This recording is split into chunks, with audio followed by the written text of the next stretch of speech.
மரணத்தை எண்ணி கலங்கிடும் விஜய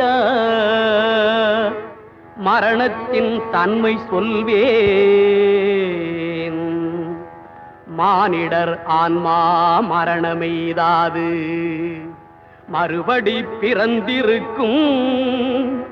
மேனியை கொல்வாய் மேனியை கொல்வாய் வீரத்தில் அதுவும் ஒன்று.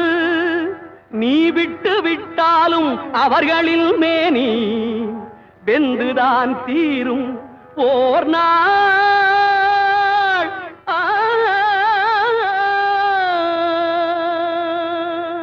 என்னை அறிந்தாய் எல்லா உயிரும் எனதென்றும் அறிந்து கொண்டாய். கண்ணன் மனது கல் மனதென்றோ